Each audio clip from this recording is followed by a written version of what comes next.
ಎಷ್ಟೇ ಚಿತ್ರದುರ್ಗದಲ್ಲಿ ನಡೆದ ಸಮಾವೇಶದಲ್ಲಿ ಮುಖ್ಯಮಂತ್ರಿ ಸಿದ್ದರಾಮಯ್ಯ ಜಾತಿ ಜನಗಣತಿ ಒಂದು ವರದಿಯನ್ನ ಸ್ವೀಕಾರ ಮಾಡ್ತೇವೆ ಅನ್ನೋ ಘೋಷಣೆಯನ್ನ ಹೊರಡಿಸಿದ್ರು. ಈ ನಿರ್ಧಾರದ ಬೆನ್ನಲ್ಲೇ ಹಿಂದುಳಿದ ವರ್ಗಗಳ ಆಯೋಗದ ಅಧ್ಯಕ್ಷರ ಅವಧಿ ವಿಸ್ತರಣೆ ಬಗ್ಗೆ ಕೂಡ ಸರ್ಕಾರ ಚಿಂತನೆಯನ್ನ ನಡೆಸ್ತಾ ಇದೆ. ಹಾಲಿ ಅಧ್ಯಕ್ಷರು ಜಯಪ್ರಕಾಶ್ ಹೆಗಡೆ ಅವರು ಈ ತಿಂಗಳ ಅಂತ್ಯಕ್ಕೆ ಜಯಪ್ರಕಾಶ್ ಹೆಗಡೆ ಅವರ ಅವಧಿ ಅಂತ್ಯ ಆಗಬೇಕಾಗಿತ್ತು. ಅವರ ಅಧಿಕಾರದ ಅವಧಿ ಇದೀಗ ಅವಧಿಯನ್ನ ವಿಸ್ತರಣೆಗೊಳಿಸಲಿಕ್ಕೆ ಸರ್ಕಾರ ತೀರ್ಮಾನವನ್ನ ಕೈಗೊಳ್ತಾ ಇದೆ.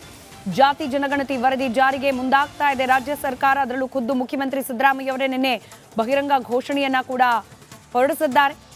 ತಮ್ಮ ಅವಧಿಯಲ್ಲಿ ಜಾತಿ ಜನಗಣತಿ ವರದಿ ಜಾರಿಗೆ ಬದ್ಧ ಅಂತ ಹೇಳಿ ಹೆಗಡೆ ಅವರು ಕೂಡ ಹೇಳಿದ್ರು.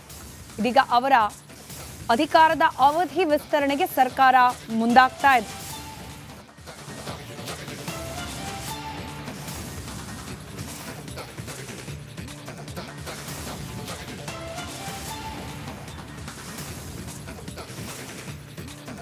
ಮತ್ತಷ್ಟು ಡೀಟೇಲ್ಸ್ ನೊಂದಿಗೆ ನೇರ ಸಂಪರ್ಕದಲ್ಲಿದ್ದಾರೆ ನಮ್ಮ ಪೊಲಿಟಿಕಲ್ ಬ್ಯೂರೋ ಹೆಡ್ ವಿಜಯ್.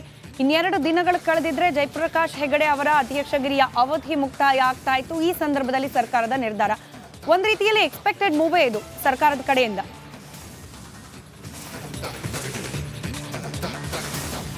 ಖಂಡಿತವಾಗ್ಲೂ ಸ್ಮಿತಾ, ಏನು ಹಿಂದುಳಿದ ವರ್ಗಗಳ ಆಯೋಗದ ಅಧ್ಯಕ್ಷರಿಂದ ಸರ್ಕಾರಕ್ಕೆ ಜಾತಿ ಜನಗಣತಿಯ ವರದಿಯನ್ನ ಕೊಡಬೇಕಾಯ್ತು. ಈಗಾಗಲೇ ಕೂಡ ಸಿದ್ಧ ಆಗಿರುವಂಥದ್ದು. ಈಗಾಗಲೇ ಕೂಡ ರಿಪಬ್ಲಿಕ್ ಕನ್ನಡಕ್ಕೆ ಕಳೆದ 4-5 ದಿವಸಗಳ ಹಿಂದೆ ಒಂದು ಮಾತನ್ನು ಹೇಳಿದ್ರು, ಯಾವುದೇ ಕಾರಣಕ್ಕೂ ಕೂಡ ನಾನು ಅವಧಿ ವಿಸ್ತರಣೆ ಮಾಡೋದಕ್ಕೆ ಹೇಳೋದಿಲ್ಲ, ಅವಧಿಯ ಒಳಗಡೆ ಅಂದರೆ 31ನೇ ತಾರೀಕು ಒಳಗಡೆ ನಾನು ವರದಿಯನ್ನು ಕೊಡ್ತೀನಿ, ಬಗ್ಗೆ ಮುಖ್ಯಮಂತ್ರಿಗಳು ಸಮಯ ಕೊಡಬೇಕು ಅಂತ.